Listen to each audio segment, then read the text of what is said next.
Bu videoya size soracağım birkaç soruyla başlamak istiyorum. Şirinleri hepiniz bilirsiniz. Orada asıl kötünün mavi küçük şeyler olduğunu, Gargamel'in ise haklı olduğunu öğrenseniz nasıl hissederdiniz? Ya da herkesin kahraman dediği Batman kötü adam çıksa ne düşünürdünüz? Ve son, aslında Cengiz, Ali ve Eyşan masum olup Ezer kötü çıksa neler olurdu? Bilemem kardeş. Meyveyi soymadan içinden ne çıkacak bilemem. Dünya bugünlerde Uber üstünden tam da bu senaryoyu yaşıyor. Tüm dünyanın kurtarıcı olarak değerlendirdiği, sosyal medyada en çok destek gören uygulamalardan biri olan ulaşım ağı şirketi büyük bir skandalın tam ortasına düştü. Skandalı tabii ki konuşacağız, ancak önce hikayenin en başına gidelim.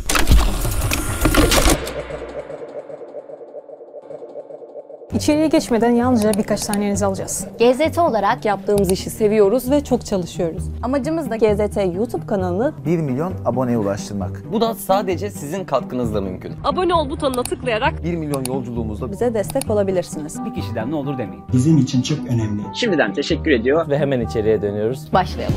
In 2009, an idea was born on the streets of San Francisco that changed how millions of people travel. Hep denir ya, her şey bir fikirle başlar. Uber 2010'da bu klişeye en iyi örneklerden biri olarak doğdu. Bir dokunuş ile araç çağırmak fikri birçok insan tarafından büyük bir heyecanla karşılandı. İlk dönemlerinde taksiden oldukça pahalıydı ve adı da Uber Cab olarak biliniyordu. Amerika Birleşik Devletleri'ndeki belediye problemleri Cab ismini Uber'den uzaklaştırdı. Artık isim netti ve finansman turları başladı. Kurucular ulaşabildikleri herkese projelerini anlatıyor, yatırım toplamak için ellerinden geleni yapıyorlardı. Projeden çok etkilenen ve sonradan şirketin CEO'su olacak iş adamı Ryan Graves güçlü bir yatırım yapmaktan geri durmadı. Proje güzeldi, artık para da vardı. Sıra neye geldi dersiniz? Tabii ki hızlı bir büyümeye.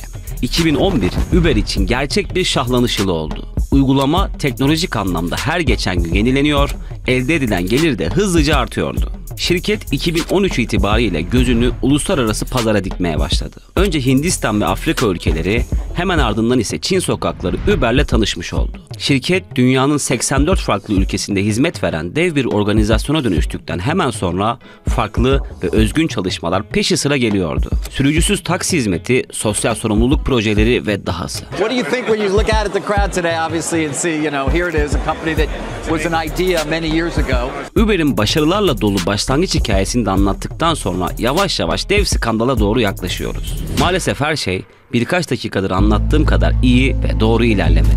Google sued Uber, accusing it of stealing sensitive information about its autonomous car program. Buraya geleceğiz, ancak dikenli yolu biraz daha detaylandırmak için Uber'in ülkelerle yaşadığı problemlere geçelim istiyorum. Şirket farklı gerekçelerle birçok ülkede istenmeyen şirket ilan edildi. Tabii o zamanlar bu ülkeler için henüz söz konusu skandal afişe edilmiş değildi. Neyse, Bulgaristan'la başlayalım. Uber konusunda en net set çeken ülkelerin başında burası geliyor. Aslında Bulgaristan'ın talebi net. Ülkemde taksi hizmetlerine dair belli yasalar var, sen de bunlara uymak zorundasın. Uber ise daha çok maddi gerekçelerle buna yanaşmadığı gibi birkaç ay boyunca müzakere yürüttükten hemen sonra ülkeden ayrıldı. Gelelim Danimarka'ya. Burada da karşımıza Uber'in ücret politikası çıktı. Danimarka, Uber'in yolculuk fiyatlandırmalarındaki tutarsızlıkları belgeledi ve burada bu şekilde çalışamazsın dedi. Uber ise düzenleme yapmak yerine ülkeden tamamen çıkmayı tercih etti. Danimarka'da yaşananlara yakın bir dönemde de Macaristan hükümeti, Uber şoförlerinin diğer taksi hizmeti veren çalışanların uyduğu kurallara uymadığını öne sürerek bir kanun çıkardı. Ülkede 2,5 yıl hizmet veren Uber sonrasında yasaklanmış oldu. Şirket Finlandiya, Fransa, İspanya ve Hollanda'da da çeşitli kısıtlamalarla karşılaştı. Bu kısıtlamaların bir kısmı ise adli seviyeye dahi ulaşmıştı.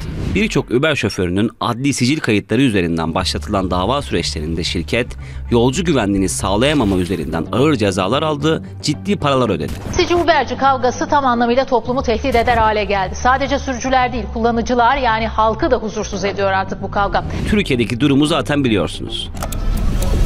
2019'da faaliyetlerine başlayan şirketin çalışmaları haksız rekabet gerekçesiyle mahkeme kararıyla durdurulmuştu. Peki Uber yalnızca Avrupa'da mı sorun yaşadı? Tabii ki hayır. Şirketin çıkış noktası olan ABD'de birçok farklı eyalet Uber'i resmen yasakladı. Teksas'ta tüm şoförlerden parmak izi istendi, Uber reddetti ve faaliyetler durdu. Alaska'da ise Uber'in fiyatlandırmalarında ırkçı sayıkların devrede olduğu gerekçesi yasağı da beraberinde getirdi. Evet, Uber, dünyanın 60'tan fazla ülkesinde farklı nedenlerle sorun yaşamış bir şirkete dönüşeli zaten çok olmuştu. Ancak bu içeriği hazırlamamıza neden olan skandal 2022 Temmuz'da yaşandı. Basına sızan ve kamuoyuyla paylaşılan çok sayıda belge şirketin illegal adımlarını resmi olarak ortaya koymaya yetti. Belgelere göre Uber, birçok ülkede kurallara tabi olmadan büyümek için bazı üst düzey politikacı ve bakanlardan gizli destekler almıştı. Bu isimler arasında Fransa Cumhurbaşkanı Emmanuel Macron ve eski Avrupa Birliği yetkililerinden Neelie Kroes'un da olduğunu söyleyelim.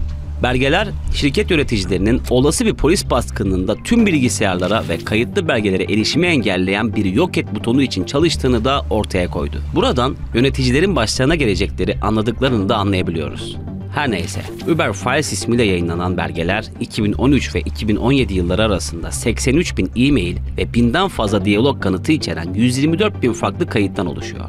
İlk olarak Guardian'ın yayınladığı verilere göre şirket, illegal lobi faaliyetleri için 90 milyon dolardan fazla bir harcamaya imza attı. Avrupa'daki taksi piyasasını alt üst edip kendi gücünü inşa etmeye çalışan Uber'in Fransa'daki kayıtları bu skandalı dev bir skandal yapmaya yetti. Her şey 2014'te Fransız taksi şoförlerinin Uber'e karşı düzenlediği oldukça geniş protesto gösterileriyle başladı. Tüm Fransa taksi şoförlerinin eylemlerini konuşmuş, ülkede bir numaralı gündem maddesi Uber olmuştu. Tam da bu sırada o dönemin ekonomi bakanı olan Macron'un Uber yöneticisi Travis Kalanick'le yaptığı görüşmeler bu belgelerde ortaya çıktı. Macron, Kalanick'e sen diye hitap edebilecek kadar yakındı ve Uber'in lehine yasalar çıkaracağına dair dostuna sözler veriyordu. Avrupa Birliği'nin üst düzey yetkililerinden eski dijital işlerden sorumlu üye Neelie Kroes da henüz bu görevi bırakmadan Uber'le potansiyel bir lobicilik faaliyeti işi için görüşmeye başlamıştı.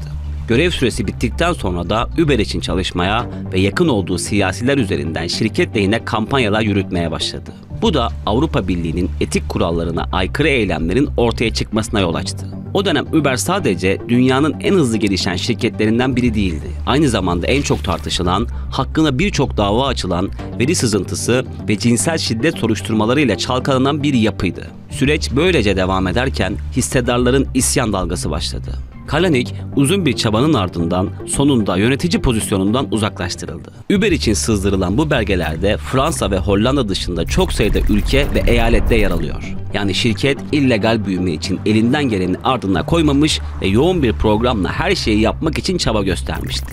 Biraz önce bahsettiğimiz belgeleri yok et butonunun Kanada, Belçika, Hindistan, Romanya ve Macaristan'da birer, Fransa'da ise 3 kez kullanıldığını söyleyelim. Uber tarafı ise bu iddiaları reddederken bu konuda çıkan belgeleri tanımadıklarını iletti. Şirketten biz bu suçu işledik cevabını duymayı beklemiyor olsak da yargıya intikal eden süreç için Uber'i mutlu günlerin beklemediğini söyleyebiliriz. Sürecin sonunda Uber'in ciddi para cezaları ve hatta belli periyotlarla çalışma engelleri alabilmesi bekleniyor. Günün sonunda dünyanın onlarca farklı noktasında bilfiil faaliyet gösteren bir şirketin bu denli büyük bir skandalla gündeme gelmesi birçok farklı dengeyi aynı anda değiştirebilir.